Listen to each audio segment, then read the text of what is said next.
Assalamualaikum warahmatullahi wabarakatuh. Apa kabar anak soleh soleha? Salam Ustazah, harap kalian selalu dalam keadaan sehat walafiat dan tetap semangat ya untuk puasa dan belajarnya meskipun dari rumah. Oke, baiklah. Sebelum kita mulai pembelajaran, terlebih dahulu kita membaca doa agar dimudahkan dan diberikan pemahaman yang baik. Sikap berdoa, tangan diangkat, kepala ditundukkan. Iqra'ud du'aan. A'udzu billahi minasyaitonir rajim. Bismillahirrahmanirrahim. Rabbi zidni ilman warzuqni fahma. Ya Allah, tambahkanlah ilmuku dan pertinggilah kecerdasanku. Amin ya rabbal alamin.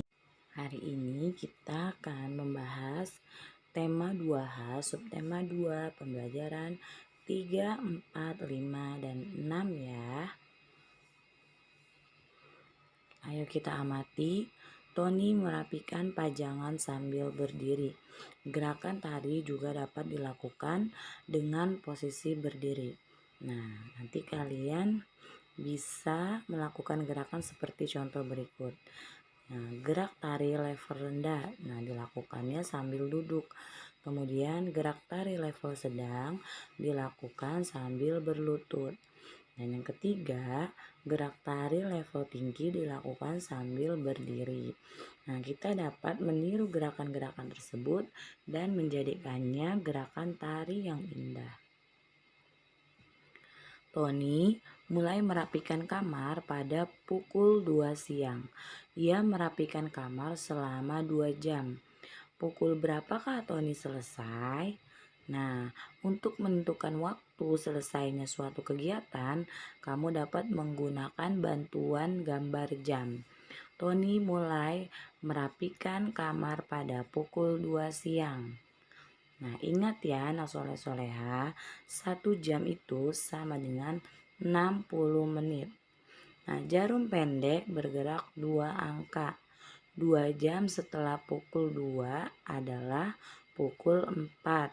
Jadi, Tony selesai merapikan kamar pukul 4 sore atau pukul 16.00.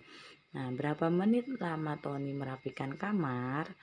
2 jam sama dengan 2 dikali 60 menit sama dengan 60 menit ditambah 60 menit yaitu 120 menit. Ya, oke. Nah, perhatikan contoh lain seperti berikut. Kita dapat menentukan waktu dimulainya suatu kegiatan. Ibu memasak selama 3 jam. Jika ibu selesai memasak pukul 10, pukul berapa ibu mulai memasak? Nah, untuk menjawabnya, hitung mundur 3 jam dari pukul 10. Kemudian untuk memudahkan menghitung mundur, gunakan bantuan gambar jam seperti gambar di samping. Nah, kalian bisa lihat gambar di samping. Nah, selesai masak, ibu jam 10. Lama kegiatan 3 jam. Berarti hitung mundur 9, 8, 7. Nah, berarti ibu mulai memasak yaitu pukul 7. Oke, 3 jam sebelum pukul 10 adalah pukul 7. Jadi, ibu mulai memasak pukul 7.00. Nah, kemudian kamu juga sudah mempelajari tentang penggunaan tanda titik. Tanda titik digunakan untuk mengakhiri suatu kalimat berita. Selain itu, tanda titik juga digunakan untuk memisahkan angka yang menunjukkan waktu. Contoh, ini sudah pukul 04.00 sore. Nah, tanda titik ternyata juga dapat digunakan untuk memisahkan angka yang menunjukkan waktu ya. Kemudian, mereka mulai menari pada pukul 09.00 pagi. Oke, lanjut. Nina dan teman-teman berlatih menari dengan giat. Ruangan untuk berlatih menari cukup luas. Mereka berlatih menari dengan berbagai pola lantai. Pola lantai adalah gerak berpindah dan posisi penari di panggung. Pola lantai bermacam-macam jenisnya. Nah, sebelumnya sudah mempelajari tari dengan meniru gerakan kegiatan sehari-hari. Agar tarian terlihat kompak dan menarik, penari harus menguasai pola lantai. Nah, sekarang kalian perhatikan gambar berikut. Ada posisi awal, kemudian gerakan ke kanan dan ke kiri, gerakan maju mundur, gerakan serong, dan gerakan melingkar. Selain itu, pola lantai juga dapat dilakukan dalam tari berkelompok. Oke, tari berkelompok. Nah, perhatikan contoh berikut ya. Nah, kemudian, masih ingatkah kamu tentang kalimat tanya? Kalimat tanya adalah kalimat yang dibuat menggunakan kata tanya.